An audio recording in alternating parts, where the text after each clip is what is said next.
COVID-19 policy after online videos surfaced of him partying maskless at a club. The Rockets and league office are attempting to verify that it is indeed recent video, which would confirm that he violated protocols and would also jeopardize his status for tonight's season opener against the Thunder. Now, in response, Harden posted this to his Instagram story. One thing after another, he writes, I went to show love to my homegirl at her event, not a strip club, because she is becoming a boss and putting her people in positions of success, and now it's a problem. Every day, it's something different. No matter how many times people try to drag my name under, James writes, he says, the real always ends on top.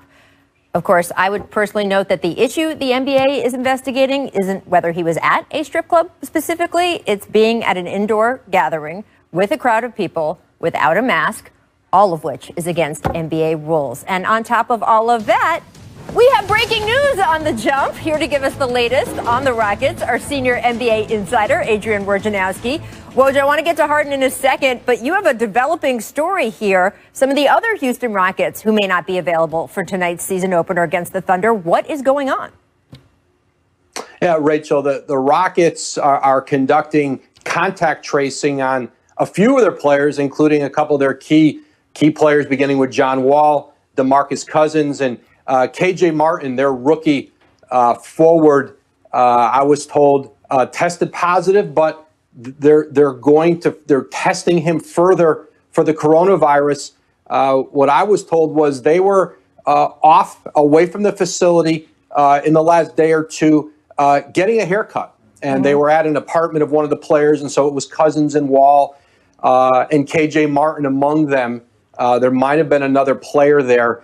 But right now, because of that positive test for Martin, and the team itself announced just prior to us reporting that he had tested positive, that he was not with the team. He was self-isolating, like Ben McLemore, who we also reported tested positive a few days ago for the coronavirus. So also should note, our sourcing tells us that both Wall and Cousins have both tested negative today for the coronavirus. And so, that contact tracing, based on what else they find out with KJ Martin in terms of whether that positive test stands up, that could keep other teammates out of the lineup. The league essentially has some freedom with contact tracing with how long they would hold a player out. We saw with Mike Connolly in Utah, based on proximity and to somebody who had it, they kept him away for almost a week. Wow. Well, as if that's not enough to deal with, let's get back to James Harden, the allegations of him partying at a club. What would happen if the Rockets and the league conclude their investigation and find that Harden is indeed, as it certainly appears, and really by his own admission in that Instagram post, that he was in violation of the league's COVID protocol? Yeah, he could face a suspension, Rachel. And, these protocols are all new to the season, and we haven't seen the league have to punish anyone yet, or to execute, at least outside of the bubble. We saw what happened with Daniel House with the Rockets last year inside the bubble, but this is different. And, this has been a recurring theme with James Harden leading into training camp, being in Atlanta, being in Las Vegas. And so, now he's self-isolated and tested negative, I believe, 6 consecutive days before he was allowed and cleared into training camp. But based on what their findings are, and I know the Rockets are working with the league on Harden, to see essentially if he's going to have to be away from the team again, and again, if there's going to be a punishment. So, there's a lot of uncertainty. And by the way, the Rockets open up tonight against Oklahoma City, and I'm told the Thunder have not really had any contact with anybody, with the league or the Rockets, about what this means for them in their game tonight. It really is remarkable to see the dominoes. And Woj, you and our colleague Tim McMahon have done such great reporting on this all morning. I've been glued to both of your Twitter feeds. One of the things that came out was confirming, in fact, that sources told ESPN that James Harden indeed had coronavirus earlier this year. It is what made him late for the bubble. Of course, that was the assumption, but it had not been publicly confirmed. And it is my understanding, is it yours, that the league is telling players, even if they've had it, we don't know enough about how immunity from this disease works, that you can't just assume because you've had it, you can run around without a mask or publicly gather, correct?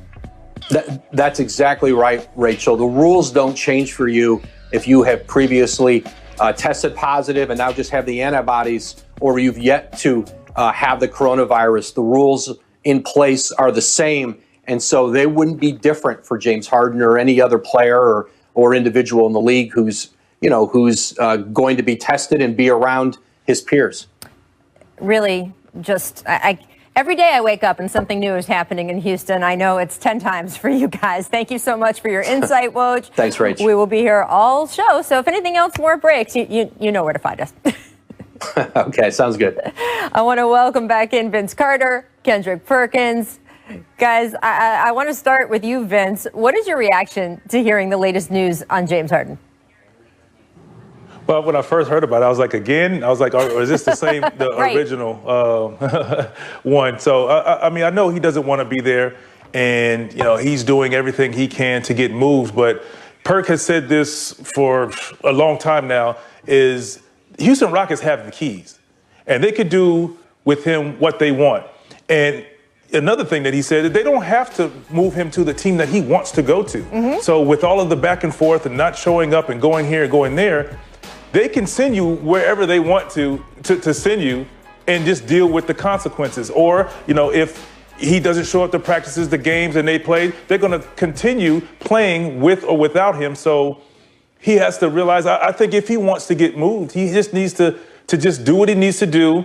And I don't want to use the word model citizen, but just come to work, be the James Harden we all know, and increase his value so they'll move and cooperate with him. But right now, I don't see Houston cooperating with them, particularly if they don't get anything of value that it comes close to what he brings to the table.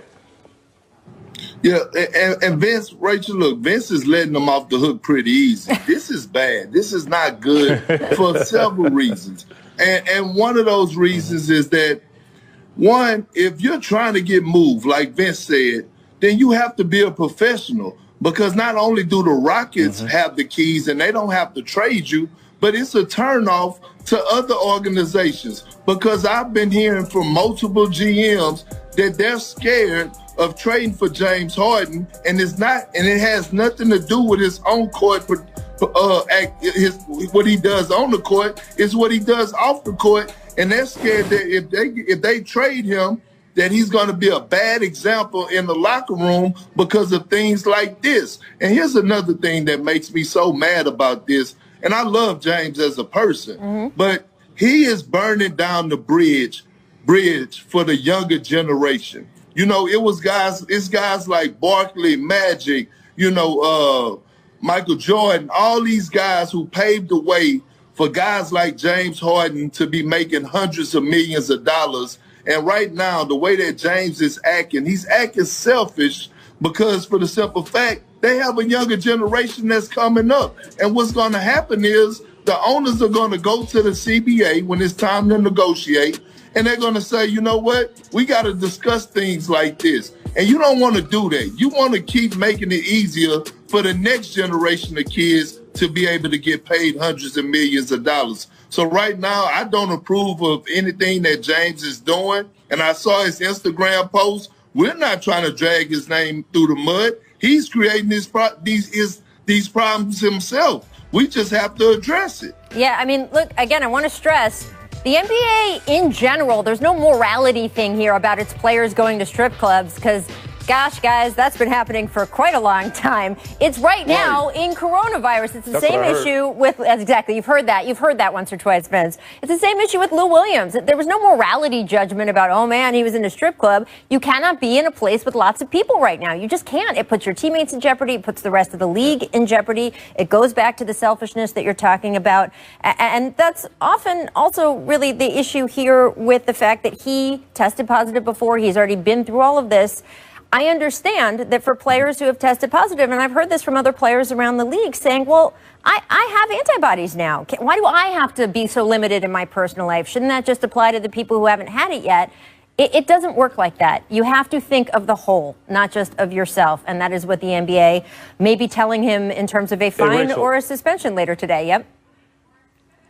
And Rachel, I think these guys in general have to understand is that how disappointed will they be, or would they be, if all of a sudden Adam Silver and the NBA come out and say they have to cancel the rest of the season because of this situation, or so many guys have had, and now that everybody's in an uproar and you're going to start pointing fingers, and they did an unbelievable job in the bubble of not one issue with this. So now you're going to need everybody to buy in and show some discipline.